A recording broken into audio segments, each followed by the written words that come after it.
Get ready for the dictation on the count of 3, 2, 1, start. महोदय, आज के इस समारोह का अपना अलग महत्व है। पंचायत भारतवर्ष की एक बहुत पुरानी संस्था है और जैसा अभी कहा गया, इन्हीं पंचायतों के कारण ही भारतवर्ष अब तक जीवित रह सका है। हम पर बाहर से बार बार आक्रमण हुए, विदेशियों की विजय हुई, पर ग्राम पंचायतें अपने स्थान पर ज्यों की त्यों बनी रही। अंग्रेजी शासन के विस्तार के फलस्वरूप अन्य संस्थाओं के बिखर जाने के साथ साथ ये पंचायतें भी नष्ट हो गईं।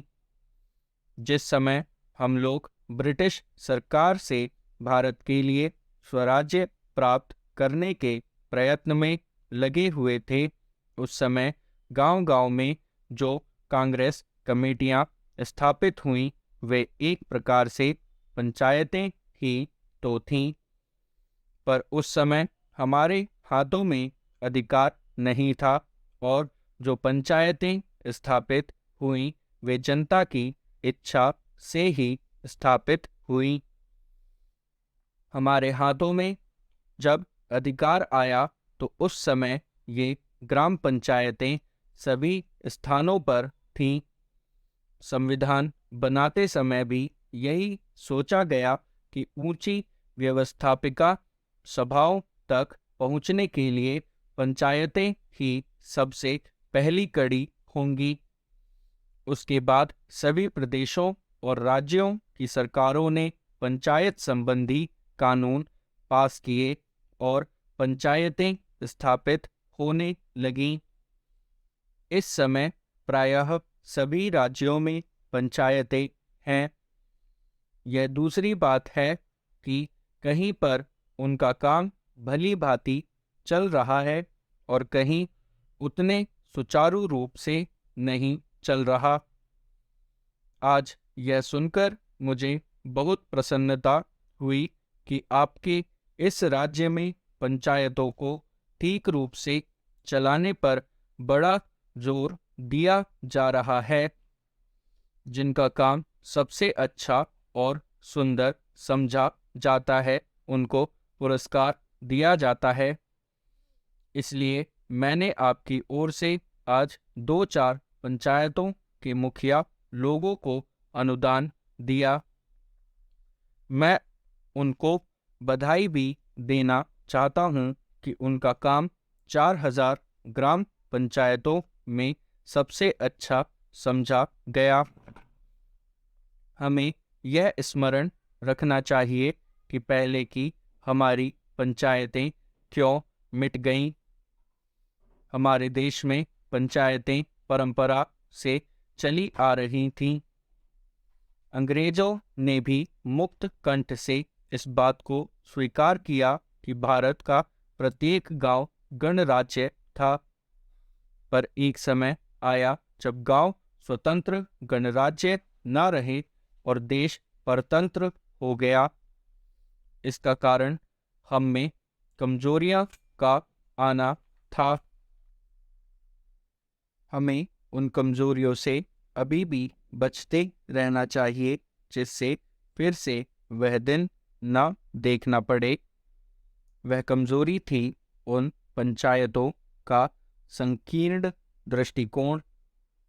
लोगों ने पंचायतों की परिधि के क्षेत्र को ही अपना देश माना और इस कारण जब एक पंचायत पर आक्रमण हुआ तो दूसरी पंचायतों ने उसकी रक्षा में हाथ बटाना अपना धर्म नहीं समझा। इसी प्रकार विदेशियों ने एक एक पर आक्रमण करके सारे देश पर अपना अधिकार कर लिया। हमारे शत्रुओं ने हमारे पारस्परिक वैमनस्य और भेदभाव से भी लाभ उठाया।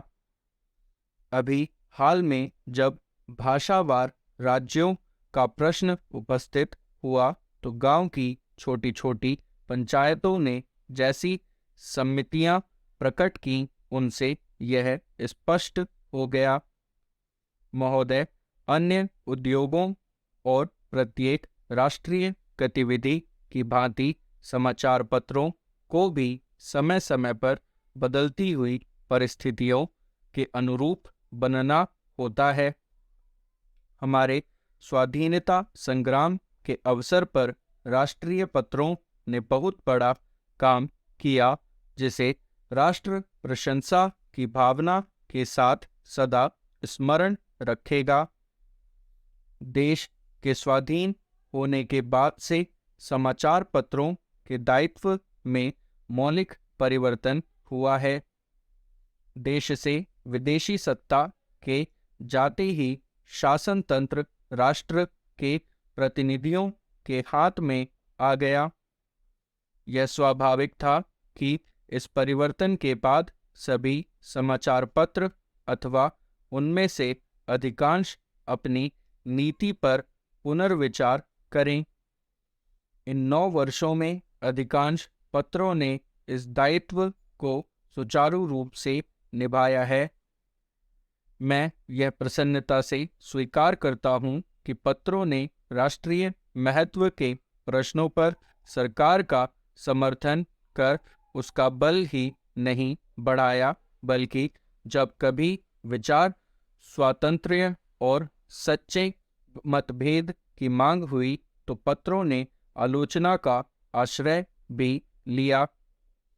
किसी भी पत्र का मूल्य अंततोगत्वा महत्वपूर्ण प्रश्नों पर उसके निर्भीक और निष्पक्ष विचारों के आधार पर ही आंका जा सकता है। मैं समझता हूँ एक साधारण पाठक की दृष्टि में आदर्श समाचार पत्र वही है जो निष्पक्षता तथा निर्भीकता से सभी उचित बातों का समर्थन करे और प्रत्येक अनुचित कार्यवाही की निंदा करे। ऐसे देश में जहाँ विचार स्वातंत्र्य की पूर्ण व्यवस्था है, समाचार पत्र ही अपने निष्पक्ष तथा वस्तुगत मूल्यांकन से जनता का पथ प्रदर्शन कर सकते हैं। यह काम उतना ही आवश्यक है जितना जनसाधारण में संवादों का प्रसार करना। भारत में समाचार पत्र उद्योग लगभग 100 वर्ष पुराना है। इस काल में पत्रों ने बहुत प्रगति की है और शक्ति तथा यश का उपार्जन किया है। किंतु जब हम भारतीय पत्रों की दूसरे प्रगतिशील देशों के पत्रों से तुलना करते हैं तो हम बहुत सी बातों में, विशेषकर प्रकाशन संख्या की दृष्टि से, अपने पत्रों को बहुत पिछड़ा हुआ पाते हैं। लघु प्रकाशन संख्या का प्रमुख कारण हमारे देश में साक्षरता का भारी अभाव है। यह हर्ष का विषय है कि कुछ समय से पत्रों की प्रकाशन संख्या बराबर बढ़ती जा रही है और देर सवेर उसकी दूसरे देशों के पत्रों की प्रकाशन संख्या से तुलना की जा सकेगी। यह कहना असंगत न होगा कि समाचार पत्र उद्योग दूसरे उद्योगों से कुछ भिन्न है। वास्तव में इस उद्योग और दूसरे उद्योगों में यदि कोई सामान्य बात है तो यही कि दोनों ही की गणना उद्योगों में होती है। इसके अतिरिक्त समाचार पत्रों और अन्य उद्योगों में बहुत कुछ भेद हैं। किसी भी उद्योग पर राष्ट्रीय संगठन और राष्ट्र के लोगों के विचार, उनके लक्ष्य तथा महत्वाकांक्षाओं को व्यक्त करने का इतना भारी उत्तरदायित्व नहीं जितना समाचार पत्र उद्योग पर है। पत्रों और पत्रिकाओं का प्रकाशन संसार के सभी देशों में आरंभ में एक साधारण प्रचार कार्य के रूप में हुआ। उस समय यह कार्य आर्थिक लाभ से ऊपर था। धीरे धीरे जैसे पत्रों के पाठकों तथा ग्राहकों की संख्या बढ़ती गई और पत्र विज्ञापन का माध्यम माने जाने लगे।